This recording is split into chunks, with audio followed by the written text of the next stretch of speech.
ও মুসলমান, একটা দুইটা দিন পরে, তিনটা দিন পরেই পবিত্র মাহে রমাদানুল মুবারক। এই রমাদানুল মুবারকে আল্লাহর নবী তিনি বলেছেন, বড় শয়তানটাকে বেঁধে আল্লাহ তাআলা সমুদ্রের ভিতরে ফেলায়া দেয়। একটা মাত্র কারণ, তার গোলাম পুরা 11টা মাস গুনার ভিতরে লিপ্ত ছিল।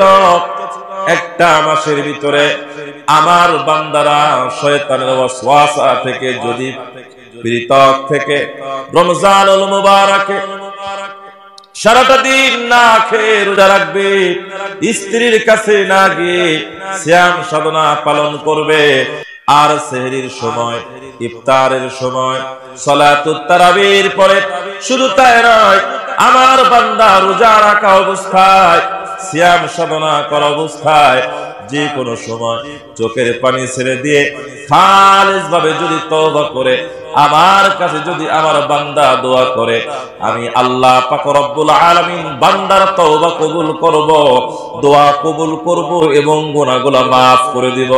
আল্লাহ পাক রব্বুল আলামিন তিনি বলেন, ইয়া আইয়ুহাল্লাযীনা আমানু কুতিবা আলাইকুমুস সিয়াম কামা কুতিবা আলাল্লাযীনা মিন ক্বাবলিকুম লাআল্লাকুম তাত্তাকুন। হে আমার বান্দারা, আমি আল্লাহ তাআলা পবিত্র মাহে রমাদানুল মুবারকের সিয়াম সাধনা তোমাদের জন্য ফরজ করে দিয়েছি। তোমরা যদি প্রশ্ন করো আল্লাহ তাআলা এক মাসের জন্য রোজা কেন আমাদের জন্য ফরজ করে দিলেন, এইটা আমাদের জন্য বড় জুলুম হয়ে গেল। আল্লাহ তাআলা এইরকম প্রশ্ন তোমাদের অন্তরে আসার আগে আগে একই আয়াতের মধ্যে তিনি বলে দিলেন, ক্বাবলাকুম লাআল্লাকুম তাত্তাকুন। শুধু তোমাদের উপরে আল্লাহ তাআলা পবিত্র মাহে রমাদানুল মুবারকের সিয়াম সাধনা ফরজ করে নাই, বরং ক্বাবলা তোমাদের পূর্বেও যারা দুনিয়ার পরে এসেছিল তাদের উপরেও আল্লাহ পাক রব্বুল আলামিন রোজাকে ফরজ করেছিলেন। জোরে বলেন সুবহানাল্লাহ। শুধু আমাদের উপরে নয়, আল্লাহ পাক রব্বুল আলামিন আমাদের পূর্বেও যারা দুনিয়ার পরে এসেছিলেন তাদের উপরেও রোজা ফরজ করেছিলেন, কিন্তু তাদের ধরনটা ছিল একটু ভিন্ন রকম। কোন উম্মতের উপরে আল্লাহ পাক রব্বুল আলামিন রোজা ফরজ করেছিলেন শুধুমাত্র সোমবারে, আবার কারোর জন্য রোজা ফরজ করেছিলেন মাসে 2টা থেকে 3টা, আবার কোন উম্মতের জন্য রোজা ফরজ করেছিলেন মাত্র 1 সপ্তাহ। কিন্তু আল্লাহ তাআলা আমাদের জন্য কেন 1 মাসের জন্য রোজা ফরজ করলেন? আমাদের পূর্ববর্তী যারা ছিল আল্লাহ তাআলা তাদের জন্য দীর্ঘ সময়ের জন্য রোজা ফরজ করেছিলেন, কারণ শেষ সময় দাজ্জাল আসবে, হারুত মারুত আসবে, এই শেষ জামানায় ইয়াজুজ মাজুজ আসবে, শয়তান একেবারে উঠে পড়ে লাগবে, তার দুশমনদেরকে কেমন করে দুনিয়ার পথ থেকে জাহান্নামী বানিয়ে দেওয়া যায়। আর আমরাও জাহান্নামে যাওয়ার জন্য মোটামুটি প্রতিযোগিতা শুরু করে দিয়েছি, কি বলেন ঠিক কিনা? জাহান্নামে যাওয়ার জন্য প্রতিযোগিতা শুরু করে দিয়েছি, এমন প্রতিযোগিতা আমরা শুরু করে দিয়েছি কে কার আগে জাহান্নামের টিকিট গুলা কিনতে পারে, এই জন্য আমরা প্রতিযোগিতা শুরু করে দিয়েছি। সেইটা বিভিন্ন পর্যায়ে হতে পারে, যেমন ভাবে চুরি করে ডাকাতি করে বিল্ডিং করতেই হবে, সন্তানের বিবাহের অনুষ্ঠান করতেই হবে, কুরবানি দিতে হবে, চুরি করে হোক আর ডাকাতি করে হোক কুরবানি করতেই হবে। একজন বললেন যে হুজুর গরু একটা কুরবানি করব, তো পাশে আরেকজন মুসাল্লি বলতেছে হুজুর ওর তো টাকা পয়সা নাই, কুরবানি করবে কেমন করে? এখন কানে কানে পাশে গিয়ে আমাকে বলছে হুজুর গরুটা মূলত আমি কিনি নাই, চুরি করে আনছি। চুরি করে গরু আনছেন, কুরবানি করবেন, ব্যাপারটা বলে ফতোয়া একটু কম দিয়েন, যদি সকালে 200 টাকা করে দেয় আমি আপনাকে 400 টাকা দেবো, তবে ফতোয়া কম দেন গরু জবাই করা। আমি মোটামুটি একটু হিসাব করলাম। কি হিসাব করেছেন? কুরবানি দেওয়া সওয়াব আর চুরি করা গুনাহ, তাহলে সওয়াব আর গুনাহ দুইটা কাটাকাটির মধ্যখানে গোশ খাবো ফা। ভালো করে আমি হিসাব করে দেখছি। সুতরাং কোরবানির দিন সকলেই গোশত খাবে, মাংস খাবে, আর আমার সন্তানরা খাইতে পারবে না। আলহামদুলিল্লাহ আলহামদুলিল্লাহি রাব্বিল আলামিন ওয়াল আকিবাতু লিল মুত্তাকিন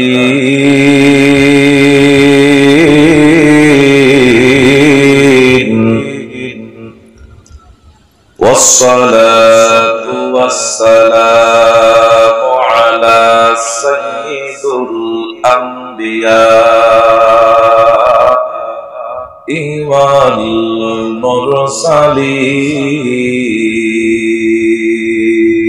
والمرسلين وعلى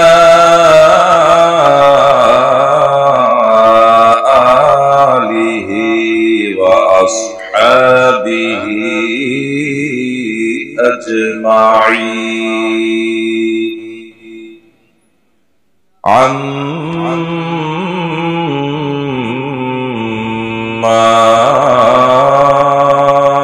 بعد فأعوذ بالله من الشيطان الرجيم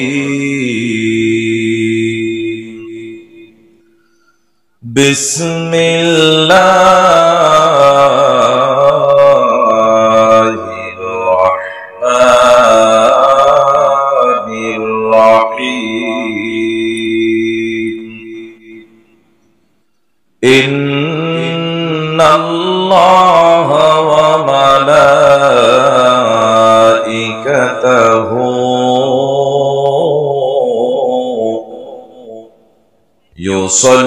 يصلون على النبي يا أيها الذين آمنوا صلوا عليه وسلموا تسليما জবান খুলে মহব্বতের সাথে ঈমানের হালাতে সকলে বলি আল্লাহুম্মা সাল্লি আলা মুহাম্মাদ ওয়া আলা আলি মুহাম্মাদ কামা সাল্লাইতা আলা ইব্রাহিম وعلى آل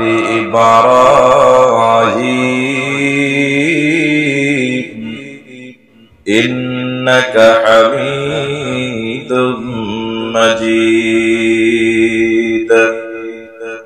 اللهم بارك على محمد وعلى آل محمد كما باركت على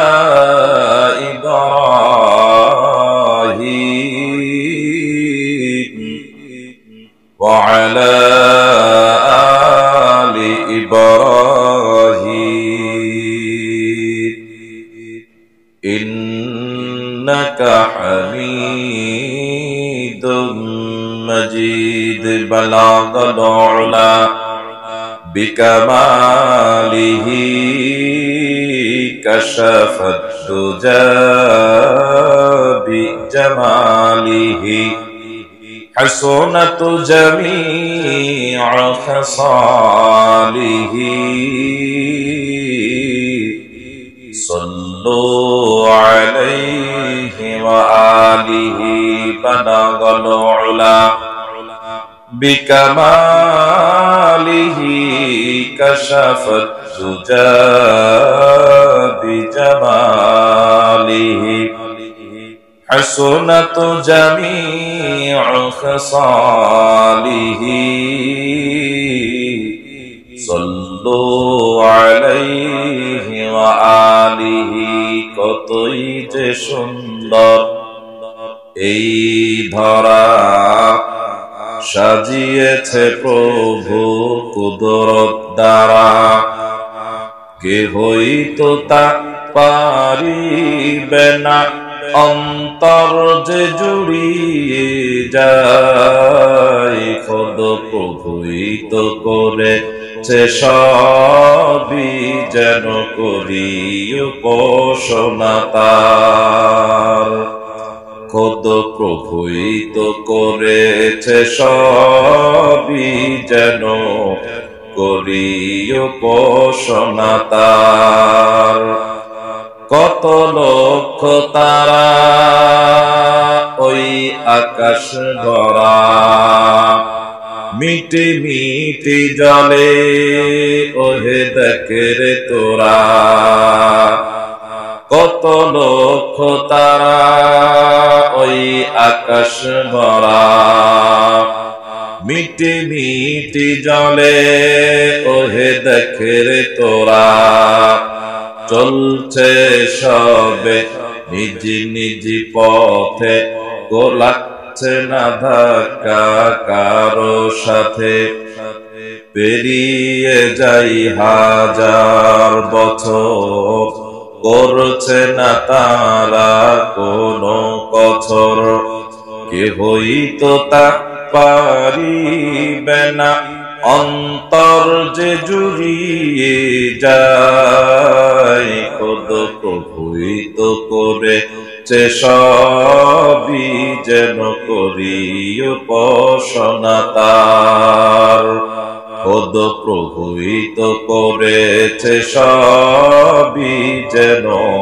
করি উপাসনা তার লা ইলাহা ইল্লাল্লাহ লা ইলাহা ইল্লাল্লাহ লা ইলাহা ইল্লাল্লাহ লা ইলাহা ইল্লাল্লাহ লা ইলাহা ইল্লাল্লাহ লা ইলাহা ইল্লাল্লাহু মুহাম্মাদুর রাসূলুল্লাহ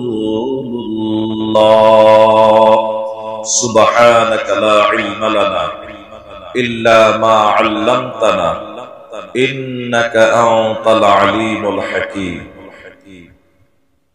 আলহামদুলিল্লাহ অগণিত নিয়ামতের শুকরিয়ার সাজদা জ্ঞাপন করছি রাজ্যাধিপতি পবিত্র পরাক্রমশালী ও প্রজ্ঞাময় মহামহিয়ান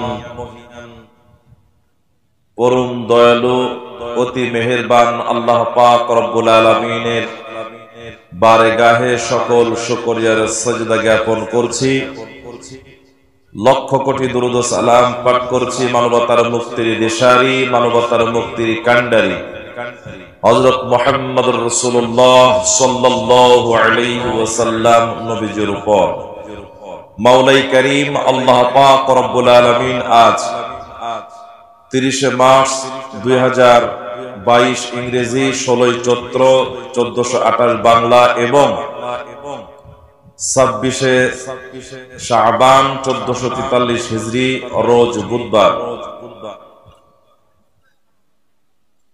নওগাঁ জেলার আত্রাই থানার মদনডাঙ্গা পশ্চিম পাড়া জামে মসজিদ এর উদ্যোগে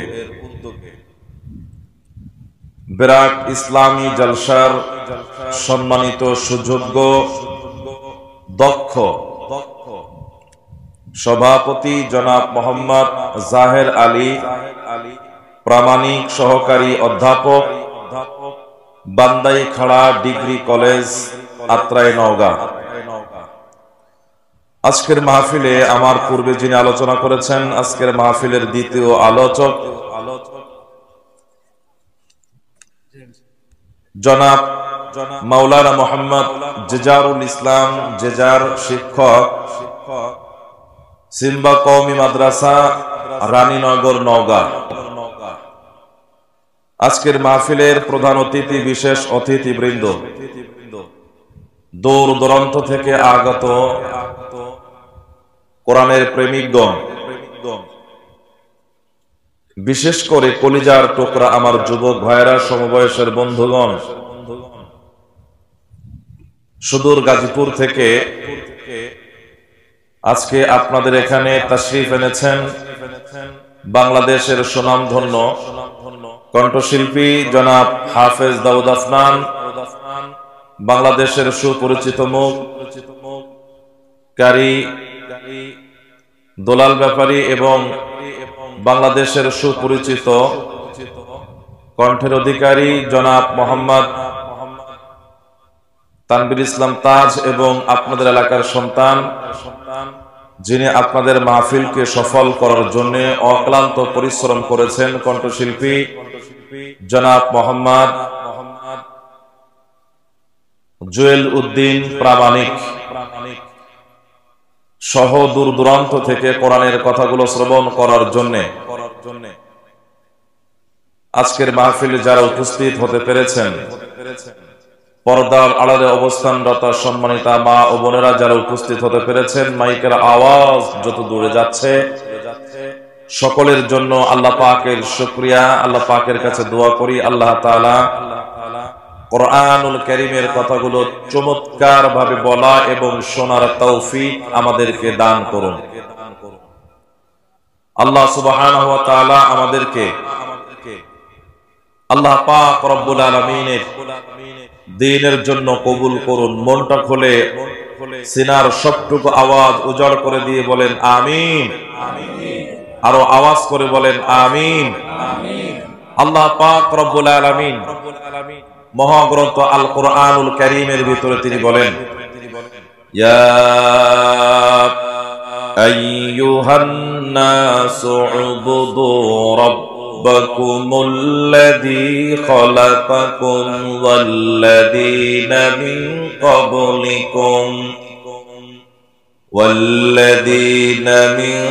ক্বাবলিকুম লাআল্লাকুম তাত্তাকুন।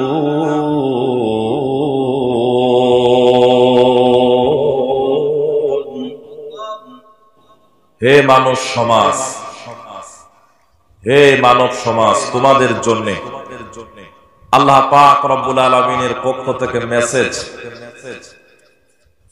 ইয়া আইয়ুহান নাসু উবুদু রাব্বাকুম মুল্লাযী খালাকাকুম ওয়াল্লাযীনা মিন ক্বাবলিকুম লাআল্লাকুম তাত্তাকুন। তোমরা তোমাদের পালনকর্তার ইবাদত করো, যিনি ওয়াল্লাযীনা মিন ক্বাবলিকুম তোমাদেরকে এবং তোমাদের পরবর্তীদেরকে সৃষ্টি করেছেন। কথাটা কি সত্য না মিথ্যা? এবং লাআল্লাকুম তাত্তাকুন, তাতে আশা করা যায় তোমরা পরহেজগারি অর্জন করতে পারবে যদি তোমরা আল্লাহ পাক রব্বুল আলামিনের ইবাদতে মশগুল হও। মুসলিম শরীফের একটি হাদিসের ভিতরে হযরতে আয়েশা সিদ্দিকা রাদিয়াল্লাহু তাআলা আনহা তিনি বলেন, সারাটা দিন দিনের দাওয়াত শেষ করে আসার পর আল্লাহর রাসূল মুহাম্মদুর রাসূলুল্লাহ সাল্লাল্লাহু আলাইহি ওয়াসাল্লাম যখন ঘরে প্রবেশ করলেন, প্রবেশ করার পর আমি লক্ষ্য করে দেখলাম আল্লাহর নবীজির চেহারার ভিতরে একটু মলিন মলিন ভাব। জিজ্ঞাসা করলাম, ইয়া রাসূলুল্লাহ, কিসের জন্য আপনার চেহারার ভিতরে দুর্বলতার ভাব দেখা যাইতেছে? আল্লাহর নবী তিনি বলেন, আমি সকলের মাঝে, সকল কাফের বেঈমানদের মাঝে দ্বীনের দাওয়াতকে আমি পৌঁছে দেওয়ার জন্য অক্লান্ত পরিশ্রম করলাম। ইয়া আইয়ুহান নাসু উবুদু রাব্বাকুমুল্লাযী খালাকাকুম ওয়াল্লাযীনা মিন ক্বাবলিকুম লাআল্লাকুম তাত্তাকুন। হে মানব সকল, তোমাদেরকে নিশ্চয়ই আল্লাহ পাক রব্বুল আলামিন সৃষ্টি করেছেন। শুধু তোমাদেরকেই সৃষ্টি করে নাই, তোমাদের পূর্বেও যারা দুনিয়ার পরে এসেছে, হযরত আদম আলাইহিস সালাতু ওয়াস সালাম, শুধু তাই নয়, সেইখান থেকে শুরু করে মুহাম্মদ সাল্লাল্লাহু আলাইহি ওয়াসাল্লামের আগে যেই নবী এসেছেন হযরত ঈসা রূহুল্লাহ, এর ভিতরে 1 থেকে 2,24,000 নবী রাসূল পয়গম্বর দুনিয়ার পরে এসেছেন। সকলের একটা দায়িত্ব ছিল, আল্লাহ পাক রব্বুল আলামিনের দ্বীনের দাওয়াত দেওয়া। সকল নবী একই কাজ করেছেন। এক কথায় পৃথিবী থেকে শুরু করে, পৃথিবীর শুরু থেকে শুরু করে আজ পর্যন্ত সকল মানব দানব জিন জাতিদেরকে, ফেরেশতাদেরকে সৃষ্টি করেছেন আল্লাহ তাআলা। আর সেই আল্লাহ পাক রব্বুল আলামিন তোমাকে আমাকে হুকুম করেছেন সেই আল্লাহ পাক রব্বুল আলামিনের ইবাদত করার জন্য। যদি তোমরা ইবাদত করতে পারো, আল্লাহ পাক রব্বুল আলামিনের হাবিব তিনি বলেন, আমি সকলের মাঝে দ্বীনের দাওয়াত দিয়ে আসলাম এবং তাদেরকে বলে দিলাম, তোমাদেরকে সৃষ্টি করেছেন আল্লাহ এবং তোমাদের পিতা মাতা পূর্বপুরুষদেরকেও সৃষ্টি করেছেন আল্লাহ। তাদের ভিতরে কিছু সংখ্যক মানুষ আমার কথা মানলো, আর কিছু সংখ্যক মানুষ আমার কথা মানলো না। যারা আমার কথা মানলো, আল্লাহ পাক রব্বুল আলামিন তাদের তাকদীরকে ভালো করে দিলেন। যারা আমার কথা মানলো না, আল্লাহ পাক রব্বুল আলামিন নিশ্চয়ই তাদের তাকদীরকে খারাপ করে দিবেন। কারণ ওয়াইবাদুর রহমানিল্লাযীনা ইয়ামশুনা আলাল আরদি হাওনা ওয়া ইযা খাতাবাহুমুল জাহিলুনা ক্বালু সালামা। দুনিয়ার ভিতরে মানুষগুলা দুই প্রকার। এক প্রকারের মানুষ যারা আল্লাহ পাক রব্বুল আলামিনের ইবাদত করে, তারাই মূলত আল্লাহ পাক রব্বুল আলামিনের প্রকৃত বান্দা। দ্বিতীয় প্রকার হচ্ছে তারা যারা আল্লাহ পাক রব্বুল আলামিনের ইবাদত করে না, তারা প্রকৃত আল্লাহ তাআলার বান্দা হওয়া সত্ত্বেও তারা বান্দা নয়। তার প্রমাণ হলো আমাদের দুইটা সন্তানের মধ্যে যেই সন্তানটা পিতার কথা মায়ের কথা মানে এবং তার কারণে পিতামাতার সম্মান বাড়ে, পিতামাতা তার পরিচয় খুব গর্ববোধ অনুযায়ী মানুষের কাছে পৌঁছে দিতে চায়, গর্বের সাথে পরিচয় দিতে চায়। আর যেই ছেলেটা খারাপ নষ্ট হয়ে যায়, শেষ পর্যন্ত ওই ছেলের পরিচয় পর্যন্ত পিতামাতা দিতে চায় না। কথা বলেন ঠিক কিনা? ও মুসলমান, আল্লাহ পাক রব্বুল আলামিন এই দুনিয়ার ভিতরে যতগুলা বান্দা বান্দি সৃষ্টি করেছেন, এই বান্দা বান্দি গুলার মধ্যে আল্লাহ পাক রব্বুল আলামিন অতি বড় আদর করে, মহব্বত করে, ভালোবেসে বনি আদমকে তৈরি করলেন এবং তৈরি করার পর বললেন, হে বনি আদম, আমি জিন জাতিদেরকে সৃষ্টি করেছিলাম। ওই জিন জাতি দুনিয়ার পরে এসে মারামারি কাটাকাটির ভিতরে লিপ্ত হয়ে গিয়েছিল। খলাকাল ইনসান, আমি আল্লাহ পাক রব্বুল আলামিন মানুষ সৃষ্টি করার জন্য ইচ্ছা পোষণ করলাম, আর ফেরেশতাদের কাছে সামান্যতম একটু মাশওয়ারা করলাম, পরামর্শ চাইলাম। যেই পরামর্শটা না চাইলেও পরে আমি পারতাম, কিন্তু আমার ফেরেশতারা এই মানব জাতিদেরকে সৃষ্টি করার জন্য আমাকে নিষেধ করেছিল, কিন্তু আমি তাদের কথা অমান্য করে আমার মতো করে আমি মানব জাতিদেরকে সৃষ্টি করলাম। সুতরাং তোমরা আমার ইবাদত যদি করো, আমার সম্মান বেড়ে যায়। তোমরা যদি আমার ইবাদত করো, তাহলে আমার মনের আশাটা মিটে যায়। তোমরা যদি আমার ইবাদত করো, তাহলে আমার আসমান জমিন সৃষ্টি করার উদ্দেশ্যটা পূরণ হয়ে যায়। আল্লাহর নবী বলেন, আল্লাহ পাক রব্বুল আলামিন দুনিয়ার পরে মানুষদেরকে পাঠাইলেন, আর মানুষ দুনিয়ার পরে এসে আল্লাহ পাক রব্বুল আলামিনের নাজ নিয়ামতগুলা পাওয়ার পর সেই মূলত আল্লাহ তাআলার হুকুমগুলো ভুলে গিয়ে তারা পরিবার নিয়ে ব্যস্ত হয়ে আছে। তারা তাদের সন্তান নিয়ে ব্যস্ত হয়ে আছে। আল্লাহ পাক রব্বুল আলামিনের ইবাদতের ভিতরে অনেকে নাই, কিন্তু দয়ার নবী তিনি বলেন তাদেরকে সতর্ক করে দেওয়ার জন্য আল্লাহ পাক রব্বুল আলামিন একজন নয়, দুইজন নয়, তিনজন নয়, 1000 নয়, 2000 নয়, 3000 নয়, 1 লাখ নয়, 1 লাখ থেকে 2 লাখ নয়, তার থেকে আরো বেশি 24,000 নবী রাসূল পয়গম্বরদেরকে আল্লাহ পাক রব্বুল আলামিন এই দুনিয়ার পরে পাঠায়া দিলেন একটা মাত্র কারণে। দুনিয়ার নাজ নিয়ামত, বিল্ডিং, চমৎকার পূর্ণ গাড়ি বাড়ি, স্ত্রী সন্তানদের মহব্বতের ভিতরে পড়িয়া আমার যেই বান্দা এবং বান্দি আমার নিয়ামতকে ভুলে গিয়া আমার ইবাদতের ভিতরে তারা মশগুল হয় না। ও দুনিয়ার মানুষ, ও দুনিয়ার মানুষ, তোমাদের জন্য আমি আল্লাহ তাআলা এমন একজন সাইয়্যিদুল নবী পয়গম্বর কে পাঠালাম। তিনি হচ্ছেন খুলুকিন আযীম। নূন ওয়াল কলামি ওয়া মা ইয়াসতুরুন মা আনতা বিনি'মাতি রাব্বিকা বিমাজনুন ওয়া ইন্না লাকা লা আজরান গায়রা মামনুন ওয়া ইন্নাকা লাআলা খুলুকিন আযীম। তার পূর্বে অনেক নবীদেরকে পাঠিয়েছি, উদ্দেশ্য হলো আমার কদমে যদি সিজদা করতে পারো, তোমার যত গুনাহ হয়েছে, তুমি যা কিছু করেছো, আল্লাহ পাক রব্বুল আলামিন তোমার বিগত দিনের গুনাহগুলা মাফ করে দিবেন। বলেন সুবহানাল্লাহ। আল্লাহ তাআলা মাফ করে দিবেন। হে নওগাঁর মুসলমান, ওই আল্লাহ পাক রব্বুল আলামিন কোরআনুল কারীমের ভিতরে এই জন্য বলেন ইয়া আইয়ুহান নাসু উবুদু রাব্বাকুম আল্লাযী খালাকাকুম। তোমাদেরকে আল্লাহ তাআলা সৃষ্টি করেছেন একমাত্র আল্লাহ পাক রব্বুল আলামিনের ইবাদত করার জন্য। কিন্তু আজকে আমরা কার ইবাদত করি? আজকে আমরা দোকানের ইবাদত করছি, আজকে আমরা জমিনের ইবাদত করছি, আজকে আমরা গাড়ির ইবাদত করছি।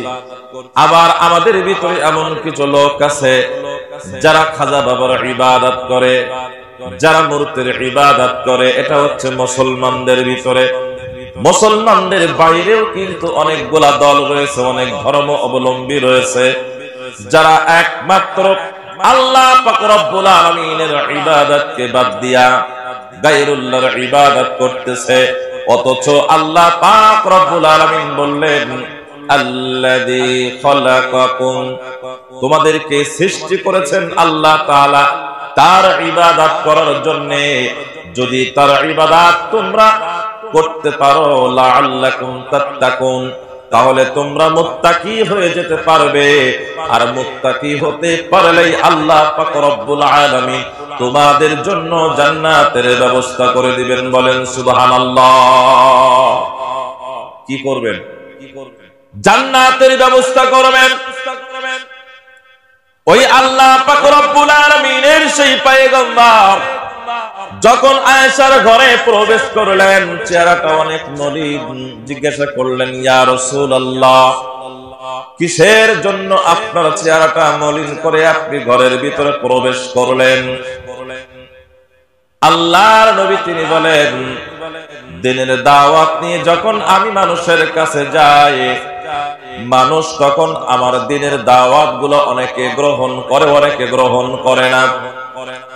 যারা আমার দিনের দাওয়াত গুলো গ্রহণ করবে, এই আইয়ামে জাহিলিয়াতের জামানায় যেই মানুষগুলা আমার দিনের দাওয়াত গ্রহণ করবে, আল্লাহ পাক রব্বুল আলামিন তাদেরকে জান্নাত দান করবেন। আর যারা দিনের দাওয়াত গ্রহণ করবে না, আল্লাহ পাক রব্বুল আলামিন তাদের জন্য ইন্না আযাবি লাশাদীদ, কঠিন আযাবের জন্য ব্যবস্থা করবেন। হযরত আয়েশা বললেন ইয়া রাসূলুল্লাহ, আপনাকে যারা কষ্ট দেয়, আপনার কথা যারা মানে না, নিশ্চয়ই তারা ভুল পথে রয়েছে। তবে আমার একটা খেয়াল হয়, আমি যখন আপনাকে সকালবেলা ঘর থেকে বিদায় করে দেই, আমার মনে হয় আমার ঘরের ভিতর থেকে এমন একটা সম্পদ চলে যাইতেছে, যে সম্পদটা আমি আর কোনোদিন ফিরে পাবো কিনা আমি জানি না। কারণ এমন একটা দিনের দাওয়াত নিয়ে আপনি, এমন একটা কাজ নিয়ে আপনি জমিনের পরে নেমে পড়েন, আপনার সামনে শত্রু, পেছনে শত্রু, ডাইনে শত্রু, বামে শত্রু। ইয়া রাসূলুল্লাহ, এই শত্রুর মাঝে আপনি যে দিনের দাওয়াত গুলা মানুষের মাঝে পৌঁছায় দিচ্ছেন, ওগো আল্লাহর হাবিব, এর জন্য আল্লাহ পাক রব্বুল আলামিন আপনাকে কি প্রতিদান দান করবে? আল্লাহর হাবিব তিনি বলেন, এর জন্য আল্লাহ পাক রব্বুল আলামিন আমাকে যে প্রতিদান দান করবেন সেটা হলো আল্লাহ তাআলা আমার জন্য, আল্লাহ নিজে তিনি খুশি হয়ে যাবেন। জোরে বলেন সুবহানাল্লাহ। তিনি নিজে খুশি হয়ে যাবেন। আপনি দিনের দাওয়াত দেওয়ার কারণে আল্লাহ পাক রব্বুল আলামিন আপনার উপরে খুশি হয়ে যাবেন। পক্ষান্তরে যদি আপনার এই দিনের দাওয়াতের কাজটা আপনার কোন উম্মত করে, তাহলে তাদের জন্য কি মেসেজ একটু জানতে চাই। আল্লাহর নবী হযরত আয়েশা সিদ্দিকা রাদিয়াল্লাহু তাআলা আনহাকে বললেন, হে আয়েশা সিদ্দিকা, আমার এই দিনের দাওয়াতের নকল হরকত, নকল এই কাজ যদি আমার কোন উম্মত করে, আল্লাহ পাক রব্বুল আলামিন তার উপরে রাজি খুশি হয়ে যাবেন। আর এই রাজি খুশি হয়ে যাওয়ার কারণে আল্লাহ পাক রব্বুল আলামিন তার জন্য জান্নাতের ব্যবস্থা করবেন, শান্তির ব্যবস্থা করবেন। বলেন সুবহানাল্লাহ। শুধু তাই নয়, যিনি দিনের দাওয়াতের কাজ করবেন, দিনের দাওয়াতের কাজ করার ফাঁকে ওই ব্যক্তির সাহায্য সহযোগিতা যেই ব্যক্তি করবে, যেই রকম আমি দিনের দাওয়াত দিতেছি, আপনারা বসে বসে শুনছেন, আজকের মাহফিল আয়োজন করার জন্য, আজকের জলসা আয়োজন করার জন্য যতটুকু পরিশ্রম করলেন, এই পরিশ্রমের মাধ্যম দিয়া আপনারা যে সহযোগিতা করলেন, আপনাদের সম্পর্কেও আল্লাহর নবী একটা মেসেজ পাঠিয়ে দিয়েছেন, সুসংবাদ পাঠিয়ে দিলেন। হযরতে খাদিজাতুল কুবরা রাদিয়াল্লাহু তাআলা আনহা ইসলামের প্রথম দিকে যখন আল্লাহর নবী সাল্লাল্লাহু আলাইহি ওয়াসাল্লাম ইসলামের দাওয়াতগুলো বেশি দিতেন, এবং প্রথম সময় কাফের বেঈমানেরা নির্যাতনের কঠিন রুল তারা শুরু করে দিল, আল্লাহর নবী যখন দিনের দাওয়াত দিয়ে তিনি ঘরে ফিরতেন, আল্লাহর নবীর মুখটা মলিন থাকতো, কিন্তু ঘরের ভিতরে ঢোকার সাথে সাথে ঘরের মধ্যে এমন একটা পরিবেশ ছিল, এই পরিবেশ থেকে আল্লাহর নবী একেবারে শীতল হয়ে যেতেন, তেনার আর মুখটা মলিন থাকতো না, একেবারে তিনি খুশি হয়ে যেতেন। অথচ ঘরের ভিতরে স্বর্ণের কোনো অলংকার ছিল না, ঘরের ভিতরে চমৎকার পূর্ণ জাজিন কোনো খাট ছিল না, ঘরের ভিতরে চমৎকার পূর্ণ কোনো খাবার থাকতো না। হযরতে আয়েশা সিদ্দিকা রাদিয়াল্লাহু তাআলা আনহা তিনি বলেন, ইয়া রাসূলুল্লাহ, আমি জানতে চাই খাদিজা আপনার কেমন করে আপনার মন অর্জন করেছে, এবং আপনি কোন ব্যাপারে খুশি হয়ে যেতেন? আল্লাহর নবী তিনি বলেন, ও খাদিজা রে, আল্লাহ পাক রব্বুল আলামিনের হাবিব খাদিজার উপরে এমন একটা ব্যবহারে তিনি খুশি হয়ে যেতেন, যখন আমি ঘরে ফিরতাম সাথে সাথে খাদিজার আঁচল দিয়া আমার মুখে সকল ঘামগুলা মুছে দিয়ে আমার জন্য চমৎকার পূর্ণ শরবত অথবা পানির ব্যবস্থা করত। দ্বিতীয় পর্যায়ে খাদিজা এমন একটা হাসি দিত, এমন একটা ভালোবাসা দিত, যে ভালোবাসা পাওয়ার পরেই আমার বাইরের সকল কষ্টগুলা অন্তর থেকে দূরে সরে যেত। বলেন সুবহানাল্লাহ। আমরাও বাইরে কাজ করি, আমাদের সন্তানাদের জন্য এত প্রচুর পরিমাণে কষ্ট আমরা করি, আমাদের সন্তানদের জন্য মাথার ঘাম আমরা পায়ে ফেলে আমাদের শ্রম গুলো বিলায় দেই। বিশেষ করে এই নওগাঁ জেলার অধিকাংশ মানুষগুলা, বিশেষ করে আপনাদের মদনডাঙ্গা অত্র এলাকার মানুষগুলা কৃষি কাজের সাথে যাদের সম্পর্ক, যারা অধিকাংশ মানুষগুলা কৃষি কাজ করে থাকে, এই মানুষগুলা যখন ক্ষেতের থেকে ঘরে আসে, একজন বলতেছিল, হুজুর সামান্য একটু স্বামী স্ত্রীর ব্যাপারে আপনি কথা বলবেন। যখন আমরা মাঠের থেকে ঘরে আসি, আমাদের স্ত্রীগুলো আমাদের সাথে ভালো ব্যবহার করে না। চৈত্র মাসের সময় আমরা যখন ওই মাটির থেকে ঘরে আসি, আমাদের মুখগুলো একেবারে কয়লার মতন পড়ে যায়, কালো হয়ে যায়, পানির পিপাসায় অন্তর গোলা, বুক গোলা একেবারে ঝাঁঝরা হয়ে যায়। ঘরে আসার পরে শুরু করে দেয় মারামারি, গন্ডগোল। কি বলেন, আছে না নাই? বিভিন্ন প্রকারের গন্ডগোল। হে মা বোনেরা, ভালো করে বুঝতে হবে, আল্লাহর নবী মুহাম্মদ রাসূলুল্লাহ সাল্লাল্লাহু আলাইহি ওয়াসাল্লাম আয়েশাকে বলেন, আয়েশা, জান্নাতে যদি যেতে হয় অবশ্যই তোমাকে বিশেষ করে কয়েকটা আমল করতে হবে। প্রথম নাম্বার আমল হলো আল্লাহ পাক রব্বুল আলামিনের ইবাদত করার পর, ও আয়েশা, যদি বেশি বেশি পারো তোমার স্বামীর খেদমত তুমি বেশি বেশি করবে। কারণ আল্লাহ পাক রব্বুল আলামিন যদি তোমাকে খুশি করতে হয়, আল্লাহর ইবাদতের পরে তোমাকে স্বামীর খেদমত করতে হবে। কার খেদমত?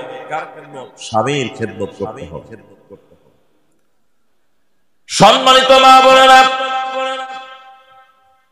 আপনার স্বামী আপনার জন্য বড় একজন নিয়ামত। এই নিয়ামত যদি আপনি চমৎকার ভাবে আদায় করতে পারেন, আল্লাহ পাক রব্বুল আলামিন আপনার তকদীর খুলে দিবেন, আপনার তকদীর খুলে দিবেন। যদি আপনি জান্নাতে যেতে চান, এক নম্বরে আল্লাহর ইবাদত করতে হবে, আল্লাহর হুকুম মানতে হবে। আল্লাহর হুকুমের ভিতরে দুনিয়ার সব কিছু রয়েছে। আপনি যদি জান্নাতে যেতে চান, স্বামীর খেদমত করতে হবে। আপনি যদি জান্নাতে যেতে চান, পর্দা করতে হবে। আপনি যদি জান্নাতে যেতে চান, আপনার লজ্জাস্থানের হেফাজত করতে হবে।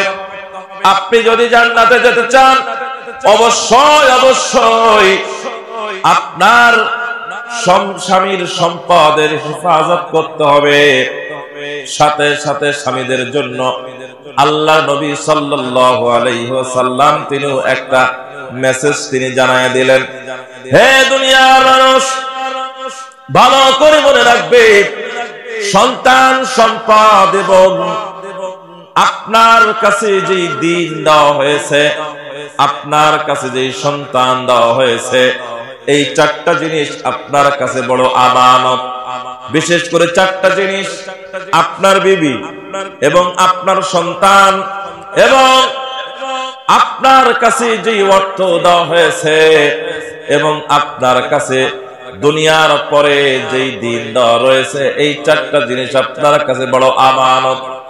চারটা জিনিসের আমানতের খেয়ানত যখন আপনি করে ফেলবেন, ও দুনিয়ার মানুষ, ও পুরুষের দল, আল্লাহ পাক রব্বুল আলামিনকে খুশি করা সম্ভব নয় যদি আপনি আমানতের খেয়ানত করেন।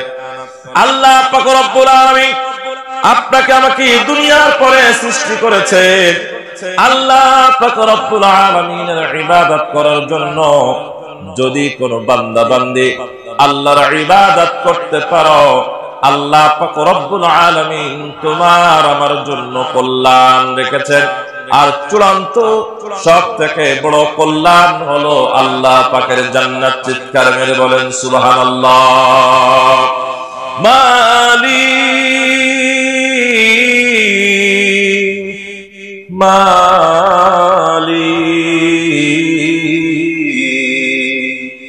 একটি ঘর বানিয়ে দিও,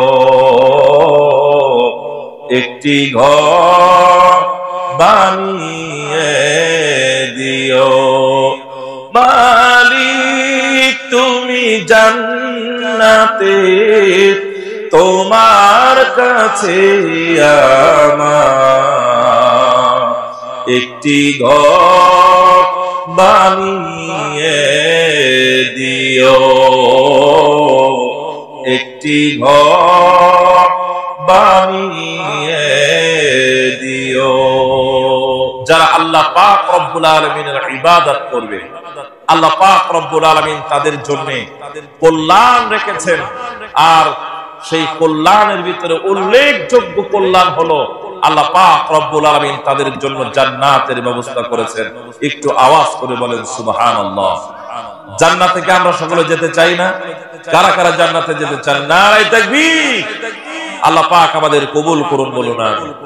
আল্লাহ তাআলা তিনি সূরা বাকারার 22 নম্বর আয়াতের ভিতরে তিনি বলেন, আল্লাযী জাআলা লাকুমুল আরদা ফিরাশাও ওয়াস সামাআ বিনাআন ওয়া আনজালা মিনাস সামা'i মাআন ফাআখরাজা বিহি মিনাত তামারাতি রিজকাল লাকুম। আল্লাহ পাক তিনি বলেন যে পবিত্র সত্তা তোমাদের জন্য ভূমিকে বিছানা বানিয়ে দিয়েছেন এবং আকাশকে ছাদ রূপে তিনি আল্লাহ তাআলা নির্মাণ করলেন। ওই আল্লাহ পাক রব্বুল আলামিন ছাদকে তোমাদের জন্য, আসমানকে ছাদ রূপে স্থাপন করে দিলেন। ওয়া আনজালা মিনাস সামা'i মাআন ফাআখরাজা বিহি মিনাত তামারাতি রিজকাল লাকুম। জমিনটা ফেটে চৌচির হয়ে যায়, ঠিক এমন একটা সময় আল্লাহ তাআলা সেই জমিনে আসমান থেকে পানির ব্যবস্থা করেন। কথা বলেন ঠিক কিনা? আর সেই পানি দিয়ে দুনিয়ার মানুষ মদ বানায়। সেই দুনিয়ার মানুষ সেই পানি দিয়ে যত নাজায়েজ কাজ গুলা রয়েছে সেইগুলা করে। হযরতে মূসা আলাইহিস সালাতু ওয়াস সালাম আল্লাহ পাকের সাথে দিদার করতে যাচ্ছেন, আল্লাহ পাকের সাথে কথা বলতে যাচ্ছেন। রাস্তার সাইডে একটা হাঁস মূসাকে ডেকে বললেন, মূসা আল্লাহ পাকের কাছে জিজ্ঞাসা করবেন, আল্লাহ পাক রব্বুল আলামিন জমিনের পরে কেন পানির ব্যবস্থা করছেন। হযরতে মূসা আলাইহিস সালাতু ওয়াস সালাম আল্লাহ পাক রব্বুল আলামিনের সাথে কথা বলার পর আল্লাহ তাআলাকে বলছেন, রব্বে কারীম, আমি যখন ওই জমিনের পথ থেকে আসতেছিলাম আল্লাহ তাআলা একটা হাঁস আমাকে বললেন, হে মূসা জমিনের পরে কেন বৃষ্টি হচ্ছে না একটু জানতে চাই। আপনার মাধ্যমে আল্লাহ তাআলার কাছে জানতে চাই, আপনি একটু আল্লাহ তাআলার কাছে জিজ্ঞাসা করবেন। মূসা আলাইহিস সালাতু ওয়াস সালাম জিজ্ঞাসা করার পর আল্লাহ পাক রব্বুল আলামিন বললেন, হে মূসা আমি ওই জমিনের পরে বৃষ্টি বন্ধ করে দিয়েছি একটা মাত্র কারণে, কারণ দুনিয়ার পরে মানুষ প্রচুর পরিমাণে জিনার কাজের ভিতরে লিপ্ত হয়ে গেছে, মানুষ সুদের কাজের ভিতরে লিপ্ত হয়ে গেছে। যেই কাজগুলো আমার কাছে বড়ই অপছন্দনীয়, যেই কাজগুলো আমি মোটে কোন প্রকার আমি এইগুলা সহ্য করতে পারি না রে মূসা। তবে আমি তোমার কাছে জানায়া দেই, তোমার উম্মতরা যদি খাস করে তওবা করে, যদি আমার কাছে দোয়া করে তওবা করতে পারে, আর তাদের তওবাগুলো যদি আমার কাছে কবুল হয়ে যায়, আমি আল্লাহ পাক রব্বুল আলামিন ওই জমিনের পরে আবার পানির ব্যবস্থা করে দিব। বলেন সুবহানাল্লাহ। পানির ব্যবস্থা করে দিব। হযরত মূসা আলাইহিস সালাতু ওয়াস সালাম আল্লাহ পাক রব্বুল আলামিনের কাছে আরেকটা প্রশ্ন করলেন, রব্বে কারীম, রাস্তা দিয়ে যখন আসতেছিলাম শয়তান আমার কাছে জিজ্ঞাসা করলো, আল্লাহ পাক রব্বুল আলামিন আমার দোয়া কবুল করবে কিনা। আয় আল্লাহ, আমি শয়তানকে বলেছি তোমার ব্যাপারে আল্লাহ পাক রব্বুল আলামিনের কাছে আমি জিজ্ঞাসা করব তোমার দোয়া আল্লাহ তাআলা কবুল করেন কিনা। আপনার কাছে জানতে চাই আপনি শয়তানের দোয়া কবুল করবেন কিনা। এবং শয়তানের তওবা কবুল করবেন কিনা। আল্লাহ পাক রব্বুল আলামিন বললেন, মুসা তোমার একদিনকে হিজরত করে চলে যেতে হবে, কারণ এমন একটা পরিস্থিতি তোমার কাছে চলে আসবে যেই পরিস্থিতির ভিতরে তুমি তোমার অবস্থানে তুমি থাকতে পারবে না, তোমার উম্মতদেরকে নিয়ে পালিয়ে চলে যেতে হবে। আর শয়তানকে বলে দিও একটা কবর রয়েছে, ওই কবরটাকে যদি শয়তান সিজদা করতে পারে তাহলে আল্লাহ পাক রব্বুল আলামিন শয়তানের তওবা কবুল করে নেবে। হযরত মুসা আলাইহিস সালাতু ওয়াস সালাম আল্লাহ পাকের সাথে কথা বলার পর তিনি আবার ফিরে আসতেছেন। যখন তিনি ফিরতেছেন আজ ডেকে বলে, ও মুসা আল্লাহর কাছে কি তুমি আমার কথাটা জিজ্ঞাসা করেছিলে কিনা পানি কোন কারণে দেয় না? গুনাহের কারণে পানি দেয় না, যেই পানি না দেওয়ার কারণে জমিনের পরে ছোট্ট বাচ্চাগুলা মায়ের দুধের বোটার ভিতরে যখন তার মুখটা লাগায়, ঠোঁটটা লাগায়, এক বিন্দু পরিমাণে কোন রকম দুধ আসে না। কারণ দুধ আসবে কেমন করে? মা নিজেই যদি খাবার খেতে না পারে, মা নিজেই যদি পান করতে না পারে, তাহলে মায়ের স্তনে দুধ আসবে না। জমিনের পরে পশু পাখি গুলা পানির তৃষ্ণায় ঘুরে ঘুরে পড়তেছে, জমিনটা বিশাল বড় চৌচির হয়ে গেছে। ঠিক এমন একটা সময় হযরতে মুসা আলাইহিস সালাতু ওয়াস সালাম তার উম্মতদেরকে নিয়ে এক জায়গায় দোয়ার আয়োজন করলেন। আজকে নওগাঁর মদন ডাঙ্গা এলাকায় যেরকম জলসার আয়োজন, মুসা আলাইহিস সালাতু ওয়াস সালাম সকলকে এলান করে দিলেন, তোমরা সকলে আসো, দোয়ার আয়োজন করব। অনেক রকম আমল করার পর দুইটা হাত আল্লাহ পাক রব্বুল আলামিনের কাছে তুলে দিলেন। আল্লাহ পাকের কাছে যখন দুইটা হাত উত্তোলন করলেন, মুসা আলাইহিস সালাতু ওয়াস সালাম তার সাথে তার উম্মতগণ দুইটা হাত উত্তোলন করে দিয়ে কান্নার ভিতরে ভেসে যাইতেছে, চোখের পানিতে দাঁড়িয়ে বুকগুলা ভেসে যাইতেছে। এমন একটা পর্যায়ে চোখ দিয়ে রক্ত বাহির হবে। ঠিক তেমন একটা অবস্থায় জিবরাইল এসে মুসার কানে কানে বলে, হে মুসা, কান্না করতে করতে যদি আপনার উম্মত এবং আপনার চোখ দিয়ে রক্তের কোনাও যদি বাহির হয়ে আসে, তারপরেও আল্লাহ পাক রব্বুল আলামিন জমিনের উপরে পানি দিবে না, পানি দিবে না আল্লাহ তাআলা। তাহলে কি করব? কোন কারণে পানি দিবে না? কারণ তোমার এই মজলিসের ভিতরে এমন একজন ব্যক্তি অবস্থান করতেছে, যেই ব্যক্তি এমন কিছু গুনাহ করেছে যে গুনাহগুলো আল্লাহ পাক রব্বুল আলামিন এখনো পর্যন্ত মাফ করে নাই। সেই গুনাহগুলোর মধ্যে প্রথম নাম্বার গুনাহ হলো সেই ব্যক্তি প্রত্যেকটা দিন জিনা করে। কি করে? বুঝেন তো? জিনা করে। জিনা ওই দুনিয়ার মানুষ, জিবরাইল বললেন, হে মুসা, দ্বিতীয় নাম্বার যে গুনাহটা ওই বান্দা করে সেই গুনাহটা হলো সে সুদের কারবারি করে থাকে। এরপরে তৃতীয় নাম্বার যে গুনাহটা হলো সেই গুনাহটা হচ্ছে অতিরিক্ত ভাবে মানুষকে কষ্ট দিতে থাকে। হযরত মুসা আলাইহিস সালাতু ওয়াস সালামকে জিবরাইল আমিন বললেন, ওই ব্যক্তি যদি এই মজলিসের ভিতরে থাকে, আল্লাহ পাক রব্বুল আলামিন আপনার দোয়া কবুল করবে না এবং আপনার উম্মতের দোয়া কবুল করবে না। আর দোয়া যদি কবুল না হয়, পানির কোনো ব্যবস্থা হবে না। মানুষ কলিজা ফেটে ফেটে তৃষ্ণায় মানুষ মারা যাবে, মানুষ মরে যাবে, পানির কোনো ব্যবস্থা হবে না। হযরত মুসা আলাইহিস সালাতু ওয়াস সালাম লাফে দাঁড়িয়ে গেলেন। মুসার অনেক রাগ ছিল, যখন রাগ করতেন ওনার পাগড়ি বের করে চুলগুলা দাঁড়ায় যাইত। মুসা আলাইহিস সালাতু ওয়াস সালাম রাগ করে তিনি দাঁড়ায় গেলেন। রাগ করে যখন তিনি দাঁড়িয়ে গিয়েছেন এবং বললেন, এই মজলিসের ভিতরে এমন একজন ব্যক্তি আছো যে জিনা করো এবং সুদের কারবারি করো, এবং তৃতীয় নাম্বার তুমি মানুষকে কষ্ট দিতে চাও এবং কষ্ট দিয়ে থাকো। সুতরাং তুমি মজলিস থেকে যদি বাহির না হয়ে যাও তাহলে তোমার খবর খারাপ হয়ে যাবে।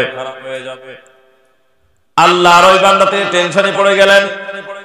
এক, যদি এইখান থেকে বাহির হয়ে চলে যায় তাহলে তার গোত্রের মানুষ, তার আত্মীয় স্বজন দেখে ফেলবে যে সে জিনার কাজের সাথে সম্পর্ক। দ্বিতীয় নাম্বার, সে সুদের কারবার করে। তৃতীয় নাম্বার, সে মানুষকে কষ্ট দেয়। কি বলেন, এই তিনটা কাজ কি আমাদের মাঝে নাই? আছে কিনা? কথা বলেন, আছে কিনা? এই তিনটা কাজও কিন্তু আমাদের সমাজের মানুষরা কম বেশি করে। সকলে করে এই কথা বলবো না, কিন্তু কম বেশি পুরুষ মহিলা মোটামুটি করে। কিছু ভিক্ষুক আছে, ভিক্ষা করে 100 টাকা এক জায়গায় করতে পারলে এইটা সুদে লাগায়, প্রত্যেক মাসে 10 টাকা করে, প্রত্যেক মাসে 5 টাকা করে পায়। সুতরাং এই ভিক্ষুককে যদি আপনি দান করেন তাহলে আপনি গুনাহগার হবেন। আপনি যাকে দান করতেছেন, দান করার পূর্বে আপনাকে হিসাব করতে হবে সেই ব্যক্তিটা এই দানের টাকা দিয়ে কি করবেন।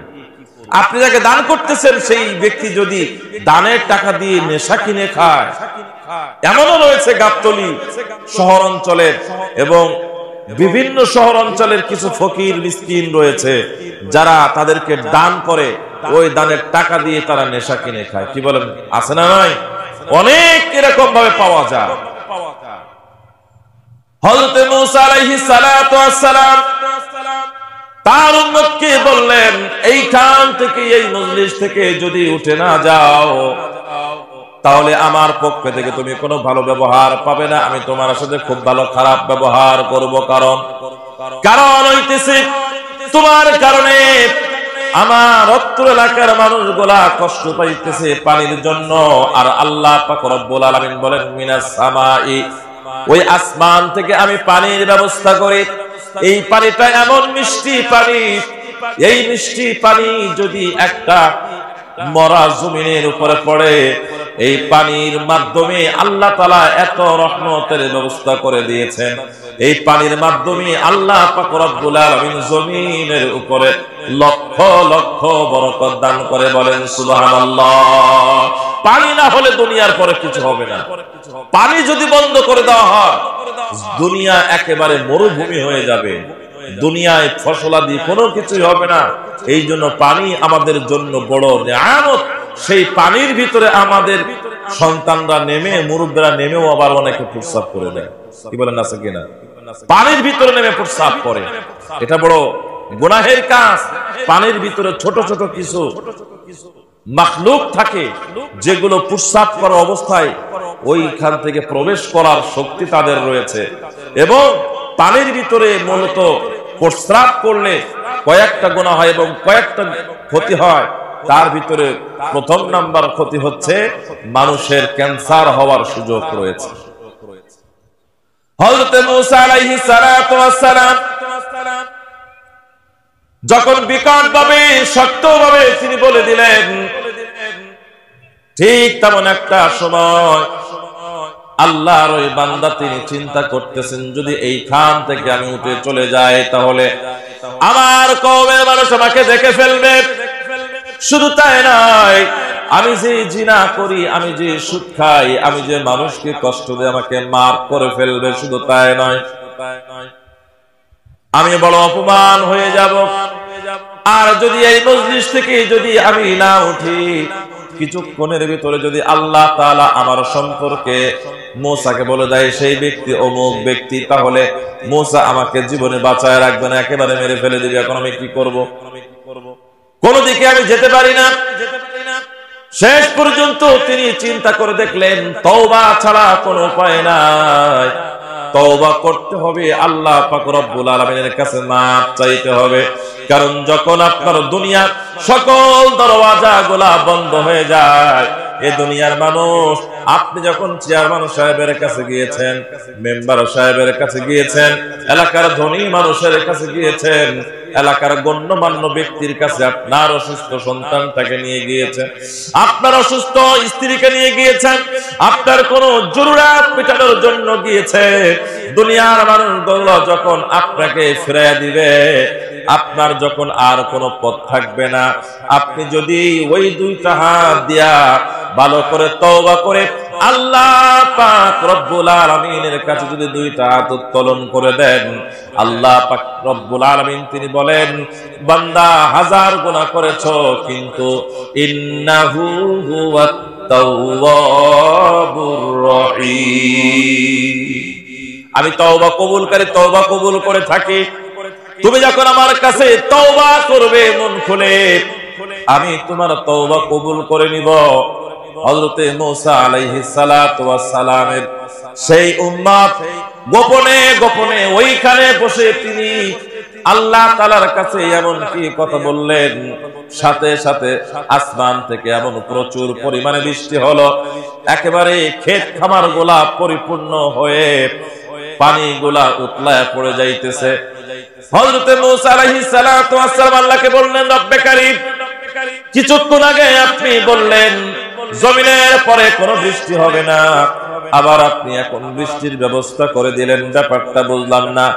আল্লাহ তাআলা জানায় দিলেন, মূসা, যার কারণে, যেই ব্যক্তির গুনাহের কারণে আমি আল্লাহ পাক রব্বুল আলামিন ওই জমিনের উপরে বৃষ্টি বন্ধ করে দিয়েছিলাম, আবার সেই বান্দা, আমার সেই গোলাম এমন ভাবে আমার কাছে তওবা করেছে, আমি আল্লাহ পাক রব্বুল আলামিন আমার বান্দার গুনাহগুলো মাফ করে দিয়েছি, আমি আমার বান্দার গুনাহগুলো মাফ করে দিয়েছি। ও মুসলমান, একটা দুইটা দিন পরে, তিনটা দিন পরেই পবিত্র মাহে রমাদানুল মুবারক, এই রমাদানুল মুবারকে আল্লাহ পাক রব্বুল আলামিন বড় শয়তানটাকে বেঁধে একেবারে আল্লাহর নবী তিনি বলেছেন, বড় শয়তানটাকে বেঁধে আল্লাহ তাআলা সমুদ্রের ভিতরে ফেলায়া দেয়। একটা মাত্র কারণ, তার গোলাম পুরা 11টা মাস গুনার ভিতরে লিপ্ত ছিল।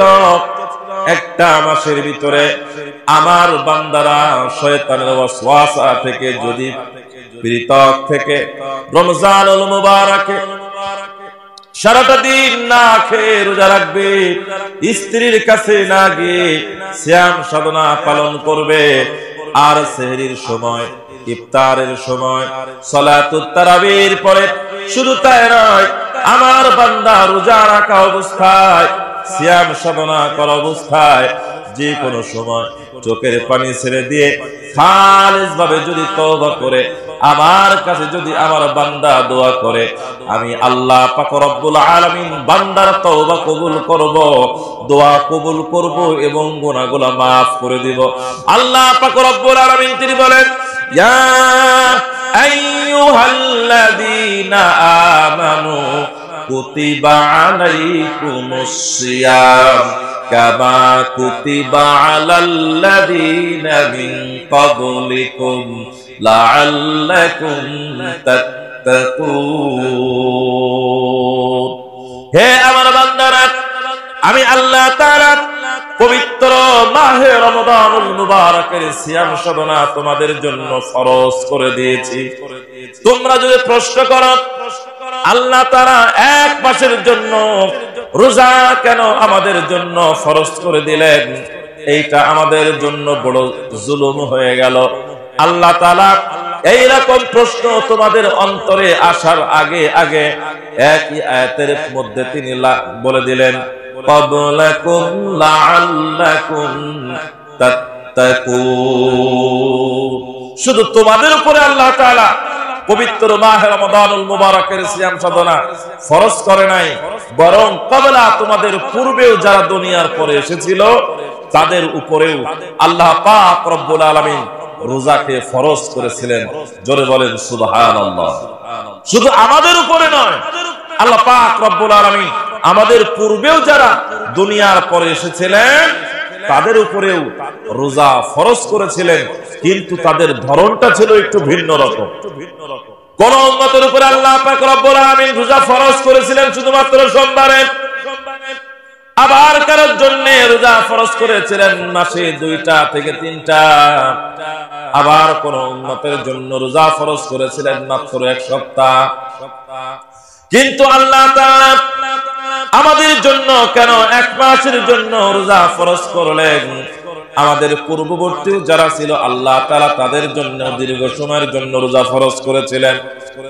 কারণ শেষ সময় দাজ্জাল আসবে, হারুত মারুত আসবে, এই শেষ জামানায় ইয়াজুজ মাজুজ আসবে, শয়তান একেবারে উঠে পড়ে লাগবে। তার দুশমনদেরকে কেমন করে দুনিয়ার পথ থেকে জাহান্নামী বানিয়ে দেওয়া যায়। আর আমরাও জাহান্নামে যাওয়ার জন্য মোটামুটি প্রতিযোগিতা শুরু করে দিয়েছি। কি বলেন, ঠিক কিনা? জাহান্নামে যাওয়ার জন্য প্রতিযোগিতা শুরু করে দিয়েছি। এমন প্রতিযোগিতা আমরা শুরু করে দিয়েছি, কে কার আগে জাহান্নামের টিকিট গুলা কিনতে পারে, এই জন্য আমরা প্রতিযোগিতা শুরু করে দিয়েছি। সেইটা বিভিন্ন পর্যায়ে হতে পারে, যেমন ভাবে চুরি করে ডাকাতি করে বিল্ডিং করতেই হবে, সন্তানের বিবাহের অনুষ্ঠান করতেই হবে, কুরবানি দিতে হবে। চুরি করে হোক আর ডাকাতি করে হোক, কুরবানি করতেই হবে। একজন বললেন যে হুজুর গরু একটা কুরবানি করব। তো পাশে আরেকজন মুসাল্লি বলতেছে হুজুর ওর তো টাকা পয়সা নাই, কুরবানি করবে কেমন করে? এখন কানে কানে পাশে গিয়ে আমাকে বলছে হুজুর গরুটা মূলত আমি কিনি নাই, চুরি করে আনছি। চুরি করে গরু আনছেন, কুরবানি করবেন, ব্যাপারটা বলে ফতোয়া একটু কম দিয়েন, যদি সকালে 200 টাকা করে দেয় আমি আপনাকে 400 টাকা দেব, তবে ফতোয়া কম দেন গরু জবাই করা। আমি মোটামুটি একটু হিসাব করলাম। কি হিসাব করেছেন? কুরবানি দেওয়া সওয়াব আর চুরি করা গুনাহ। তাহলে সওয়াব আর গুনাহ দুইটা কাটাকাটির মধ্যখানে গোশ খাবো ফা। ভালো করে আমি হিসাব করে দেখছি। সুতরাং কুরবানির দিন সকলেই গোশ খাবে, মাংস খাবে, আর আমার সন্তানরা খাইতে পারবে না, এইরকমটা হতে পারে। সুতরাং জাহান্নামে যাওয়ার জন্য আমরা প্রতিযোগিতা শুরু করে দিয়েছি। হে নওগাঁর মুসলমান, আল্লাহ পাক রব্বুল আলামিন শয়তানকে দূরে সরাইয়া দিয়া আপনার আমার জান্নাতে যাওয়ার জন্য একেবারে সহজ করে দিয়েছে। এই পবিত্র মাহে রমাদানুল মুবারাকে যদি আপনি আল্লাহ পাক রব্বুল আলামিনের হুকুমগুলা সঠিক মতন পালন করতে পারেন, মাত্র অল্প কিছু আমল অন্য জাতীয় আল্লাহ পাক রব্বুল আলামিনের হুকুম পালন করেছে, আমরাও পালন করি, তবে আমাদের পরে 1 মাসের জন্য রোজা ফরজ করা হয়েছে। কেন? কারণ আমরা একেবারে সেই জামানায় চলে এসেছি, আমাদের গুনাহগুলোও বেশি হবে, সুতরাং আমাদের আমলগুলোও বেশি করতে হবে। এই জন্য আল্লাহ পাক রব্বুল আলামিন বলেন অন্য মাসে 1 টাকা দান করলে 1 টাকার সওয়াব পাবে, কিন্তু পবিত্র মাহে রমাদানুল মুবারাকে 1 টাকা দান করলে আল্লাহ পাক রব্বুল আলামিন 70 টাকা দান করলে যে সওয়াব হয়, এই সওয়াব আল্লাহ তাআলা বান্দার আমলনামায় দান করে দিবে। 70 টাকা দান করলে যে সওয়াব হয়, সেই সওয়াব আল্লাহ পাক রব্বুল আলামিন বান্দার আমলনামায় দান করে দিবে। শুধু তাই নয়, পবিত্র মাহে রমাদানুল মুবারাকে আল্লাহ পাক রব্বুল আলামিন রহমতের একটা দশক রেখেছেন, নাজাতের দশক রেখেছেন, মাগফিরাতের দশক রেখেছেন। ও মুসলমান, সেই পবিত্র মাহে রমাদানুল মুবারক যখন আমাদের সামনে চলে আসে, কপাল পোড়া মুসলমান আমরা। পুরা 11টা মাস দ্রব্য মূল্যের যেই দাম থাকে, রমজানুল মুবারক আসার পূর্বে যেই শবে বরাত আসে, এই শবে বরাতের সময় আসলেই আমাদের দেশে দ্রব্য মূল্যের দাম বেড়ে যায়। কি বলেন, ঠিক কিনা? শবে বরাত আসার পরপরই বা আসার আগে আগে মেসেজ চলে যায়, গুদামওয়ালারা গুদামজাত করা শুরু করে দেয়। আপনাদের এলাকার ভিতরে আলুর চাষ হয়, পেঁয়াজের চাষ হয়, মরিচের চাষ হয়, রসুনের চাষ হয়। যেটা আমরা ওইখানে কিনি 300 টাকা, সেটা আপনাদের এখানে 150 টাকা। যেটা আপনাদের এখানে 10 টাকা, সেটা আমরা ওখানে কিনি 30 টাকা দিয়া। তার মানে আল্লাহ তাআলা বড় একটা নিয়ামত আপনাদেরকে দান করেছে। আপনারা গুদামজাত করেন না, এক শ্রেণীর ওয়াসাদু ব্যবসায়ী তারা এগুলা গুদামজাত করে মানুষের কাছ থেকে অতিরিক্ত টাকা নেওয়ার জন্য যে পবিত্র মাহে রমাদানুল মুবারকে আল্লাহ পাকের হাবিব তিনি বলেছেন তুমি মানুষদের জন্য ইহসান করো এবং অতিরিক্ত বেশি বেশি মানুষকে দান খয়রাত করো। আপনি যখন পবিত্র মাহে রমাদানুল মুবারকে কাবা শরীফে যাবেন, আপনি রাস্তাঘাট দিয়ে হাঁটবেন, জোহরের পরের থেকে বা 3টা থেকে আপনাকে আপনার হাতে ইফতারি দেওয়া শুরু হয়ে যাবে। মানুষ আপনাকে ইফতারি দিবে। সৌদি ওয়ালারা এটা সব সময় করে থাকে। বিশেষ করে আসরের পরের থেকে আপনি যেখানে যাবেন আপনার ইফতারি নিতে নিতে আপনার ব্যাগ পরিপূর্ণ হয়ে যাবে। আর আমাদের বাংলাদেশ, নেপাল, ভারত, পাকিস্তানের কিছু মানুষ আছে, ওইগুলা কিনে কিনে খেজুরগুলা আলাদা জমায় পরে আবার বিক্রি করে দেয়। মানে কপাল পোড়া, সব জায়গায় কপাল পোড়াই হয়। যে শয়তান সব জায়গায় শয়তানি করে। এক মাহফিলে দোয়া করতেছি, দেখি বিড়ির গন্ধ আসতেছে, মানে কথা বলা যাইতেছে না, বিড়ির গন্ধে।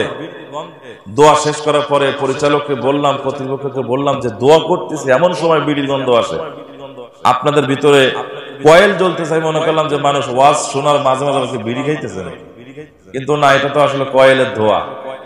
তো যখন শেষে জিজ্ঞাসা করলাম যে আসলে ব্যাপারটা কি, এই গন্ধটা কোত্থেকে আসে, পরে বলে যে আসলে আশেপাশে তো কেউ বিড়ি খাচ্ছে না হুজুর, কোত্থেকে গন্ধ আসে? তো দেখে যে কার্পেটের উপর দিয়া এই স্টেজের নিচ দিয়ে গন্ধ আসতেছে। উঁচা করে দেখে, কামড় উঁচা করে দেখে মাইকলা ভিতরে শুয়ে শুয়ে বিড়ি টানে, মাইকলা বিড়ি টানতেছে। আফসোস, দুঃখ, মাইকলারা যত বেশি প্রচুর পরিমাণে মাহফিল শোনে, তারা যদি আসলে দিল দিয়ে কথাগুলো শুনতো তাহলে সর্বপ্রথম তারাই হিদায়াত প্রাপ্ত হয়ে যেত। কি বলেন, ঠিক কিনা? আজকের মাইকলাকে আমি বলতেছি না, সে অনেক ভালো, আসলেই সালাম দিয়েছে, মাইকের সাউন্ড সিস্টেম অনেক সুন্দর, কিন্তু প্রত্যেকটি কথা অন্তর দিয়ে শুনতে হবে, ভালোবাসা দিয়ে শুনতে হবে, আবেগ দিয়ে শুনতে হবে। আল্লাহ রাসূল সাল্লাল্লাহু আলাইহি ওয়াসাল্লাম তিনি যখন দ্বীনের দাওয়াত দিতেন, দ্বীনের দাওয়াত দিয়েছিলেন, আবু জাহেল, উতবা, সাইবা, আবু লাহাব, বড় বড় কাফের বেঈমানেরা আল্লাহ রাসূলকে দেখেছে কিন্তু ঈমান আনয়ন করতে পারে নাই। ও মুসলমান, মুসলমানের ঘরে জন্মগ্রহণ করলেই জান্নাতে যাওয়া যাবে না। অনেক মানুষ কাফের বেঈমানের ঘরে জন্মগ্রহণ করে তার ইসলাম ধর্ম গ্রহণ করে জান্নাতে যাচ্ছে। কি বলেন, আছে না নাই? আছে। এত বয়ান করার পরেও যদি আমাদের চরিত্রের পরিবর্তন না ঘটে, এত কথা বলার পরেও যদি আমরা আমলের ভিতরে না আসি, পবিত্র মাহে রমাদানুল মুবারক আসতেছে, এই পবিত্র মাহে রমাদানুল মুবারকে আমাদের কাজ হলো আমরা বেশি বেশি ইবাদত করব। কার? আরো আস্তে বলেন, কার? আল্লাহ পাক রব্বুল আলামিন। আল্লাহর নবী তিনি বলেন, আল্লাহ পাক রব্বুল আলামিন সকল বান্দার তওবাগুলো কবুল করবেন। ইন্নাশ শিরকা লা যুলমুন আযীম, তবে তোমার তওবা আল্লাহ তাআলা কবুল করবেন, তবে কয়েকটা শর্ত রয়েছে। সেই শর্তগুলো হলো, তুমি যদি শিরিক না করো আল্লাহ পাক রব্বুল আলামিনের সাথে। এখনো পর্যন্ত তুমি যে খাজার পায়ের উপরে গিয়ে সিজদা করে, এটা শিরিক। এখনো পর্যন্ত তুমি আমি বিশ্বাস করি আমার জমিন থেকে যদি ধান না হয়, ভুট্টা না হয়, আলু না হয়, গম না হয়, তাহলে আমার পেটে খাবার যাবে না, আমার সন্তানরা না খেয়ে মরে যাবে। এই জমিনের উপরে আস্থা রাখা, এই জমিনের উপরে বিশ্বাস করার কারণে আমাদের অবস্থা হয়ে যাবে আমরা শিরিক করে ফেললাম। যদি আমার দেশের সরকার যদি আমাদের অর্থ সম্পদ গুলা না দেয়, আমাদের উপরে যদি খেয়াল না করে, তাহলে আমরা চিরতরে একেবারে মরে যাব, এইটা শিরিক হয়ে যাবে। আল্লাহ পাক রব্বুল আলামিন দুনিয়ার পরে যতগুলি বান্দা বান্দিকে দুনিয়ার পরে পাঠিয়েছেন, প্রত্যেক বান্দা বান্দিকে দুনিয়ায় পাঠানোর 40 দিন আগে আল্লাহ তাআলা তার রিজিককে দুনিয়ার পরে পাঠিয়ে দিয়েছেন। সুবহানাল্লাহ। খলাকাল ইনসান, কারণ আল্লাহ পাক রব্বুল আলামিন মানুষ সৃষ্টি করেছেন। আর হুজুর সাল্লাল্লাহু আলাইহি ওয়াসাল্লাম তিনি এই জন্য বলেন, আয়েশা, আমার সেই উম্মতেরা, যেই উম্মতেরা দুনিয়ার পরে আসলো আল্লাহ পাক রব্বুল আলামিনের ইবাদত আল্লাহ পাক রব্বুল আলামিনের কদমে যখন সিজদা করে, আল্লাহ তাআলা ওই আসমানের ফেরেশতাদের ডেকে ডেকে বলে, হে আসমানের ফেরেশতারা, তোমরা দেখো, তোমরাই তো নিষেধ করেছিলে আমার আদমকে বানাইতে। আমার সেই আদম গুনাহের ভিতরে লিপ্ত না হইয়া মদনডাঙ্গা, আত্রাই, নওগাঁ, অত্র এলাকায় তারা একত্রিত হয়েছে, আমার প্রশংসার ভিতরে লিপ্ত হয়ে গেছে। তারা পর্দা খেলাপ করে না, আমার কোরআনের বাইরে আমল করে না, আমার প্রশংসা আদায় করে এবং আমার কদমে সিজদা করে। আমরা সিজদা করব কার কদমে? জোরে বলে, আরো আওয়াজ করে বলেন, সিজদা করতে হবে কার কদমে? আল্লাহ পাক রব্বুল আলামিনের কদমে। আল্লাহর কোন বান্দা বান্দি যখন সিজদা করে, আল্লাহ পাক রব্বুল আলামিন সাথে সাথে তার ফেরেশতাদেরকে ডেকে ডেকে বলে, তোমরাই তো বলেছিলে আদমকে সৃষ্টি না করার জন্য, একটু লক্ষ্য করে দেখো আমার বনি আদম আমার কদমে সিজদা করতেছে। সুতরাং আমি আমার বনি আদম, আমার গোলাম আমার কদমে সিজদা করার বিনিময় আমি আল্লাহ পাক রব্বুল আলামিন খুশি হয়ে গেলাম। আরো মুসলমান মনে রাখতে হবে, আল্লাহর নবী বলেছে, আল্লাহ পাক রব্বুল আলামিন যেই বান্দা অথবা বান্দির উপরে তিনি খুশি হয়ে যাবেন, খুশি হওয়া মানেই আল্লাহ তার জন্য জান্নাতের ব্যবস্থা করে রাখবেন। বলেন সুবহানাল্লাহ। এই জন্য আমাদের ইবাদত করতে হবে আল্লাহ তাআলার, এবং খাস করে তওবা করতে হবে। রমজানুল মুবারক আসতেছে, এই রমজানুল মুবারক আসার আগে আগে পরিপূর্ণভাবে তওবা করতে হবে এবং আজমত করতে হবে। পবিত্র মাহে রমজানুল মুবারকে আমাদের কাছে কোন শয়তান এসে যেন কোন রকম ধোঁকা দিতে না পারে। রোজা রাখবো না, তারাবি পড়বো না, এই রকমটা যেন না হয়। রোজা রাখতে হবে, তারাবির নামাজ পড়তে হবে, 5 ওয়াক্ত নামাজ পড়তে হবে, পিতামাতার খেদমত করতে হবে, সমাজের উন্নয়নমূলক কাজ করতে হবে, সকল বেদাত থেকে পৃথক থাকতে হবে। বেদাত, যে বেদাত করবে এবং বেদাতকে সাহায্য করবে, দোনো দলই জাহান্নামে যাবে। ভালো করে বুঝতে হবে, যে বেদাত করবে এবং বেদাতকে সাহায্য করবে, দোনোজনই জাহান্নামের আগুনে জ্বলবে। তার ভিতরে উল্লেখযোগ্য যে বেদাতটা, সেটি হচ্ছে মানুষ যখন মরে যায়, মরে যাওয়ার সাথে সাথে আমাদের একটা অভ্যাস হলো বিশাল বড় আকারে খাওয়ার আয়োজন করে। অনেক মানুষ তারা চিন্তা করে, যদি না খাওয়াইতে পারি তাহলে মানুষ তো আমাদেরকে নিয়ে সমালোচনা শুরু করে দিবে, আর সমালোচনা করলে এটা কেমন হয়।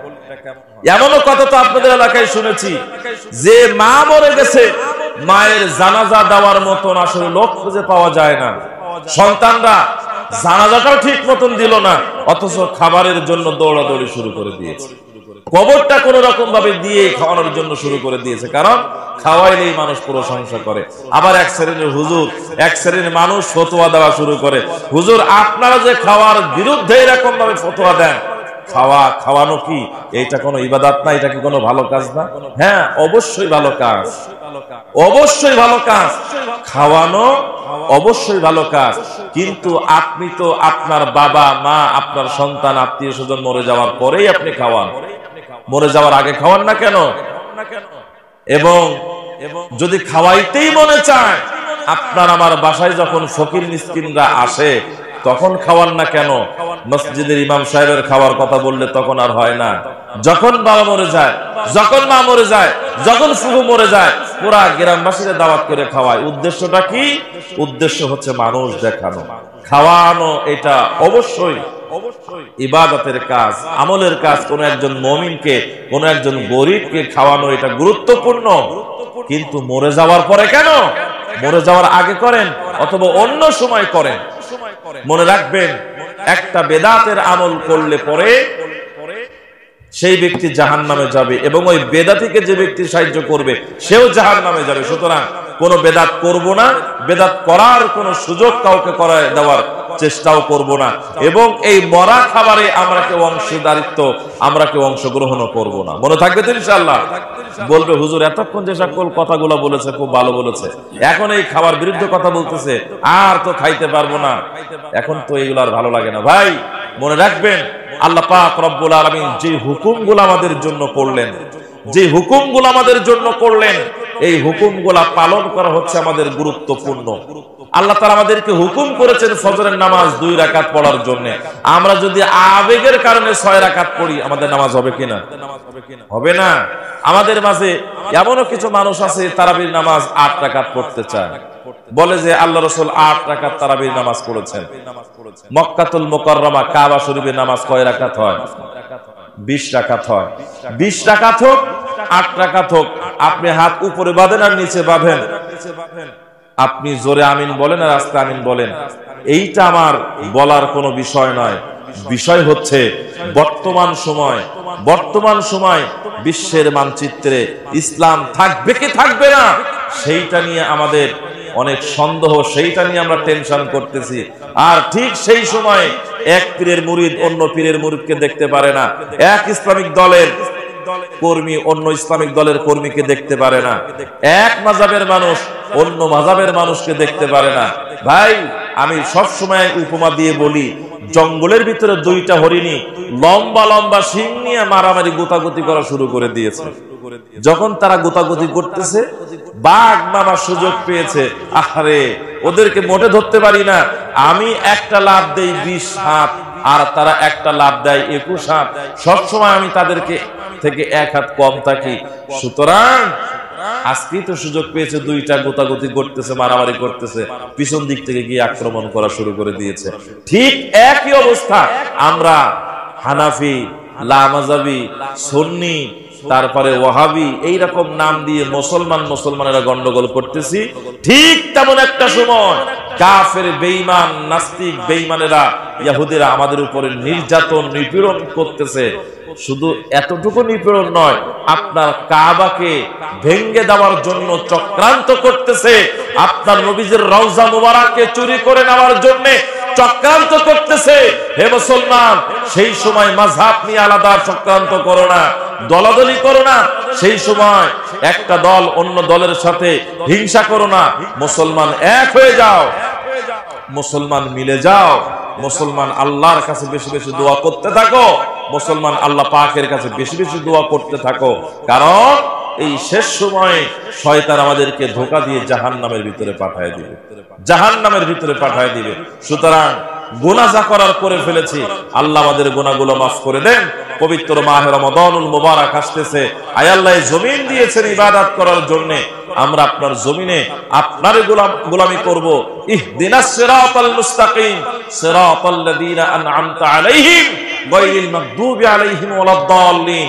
রব্বে কারীম, আপনি আমাদেরকে সেই পথে পরিচালনা করুন, সেই পথে আমাদেরকে হাঁটার তৌফিক দান করুন, যেই পথে আপনার মুত্তাকি সরল পথ আপনার বান্দাদেরকে দেখিয়ে আপনি জান্নাতের দিশা দিয়েছেন। আমাদেরকে সেই পথে পরিচালনা করবেন না, পরিচালিত করবেন না যেই পথে চলে আপনার বান্দারা জাহান্নামে চলে গেছে, আমরা সেই পথে যেতে চাই না। আল্লাহ পাক রব্বুল আলামিন আমাদের গুনাহগুলো মাফ করে দিন। আল্লাহ পাকের নৈকট্যশীল বান্দাবান্দি হওয়ার তৌফিক দান করে দিন। আল্লাহ পাক রব্বুল আলামিন আজকের মাহফিলকে কবুল করে নিন। আল্লাহ পাক রব্বুল আলামিন আজকের মাহফিলের সম্মানিত সভাপতি সাহেবকে কবুল করুন।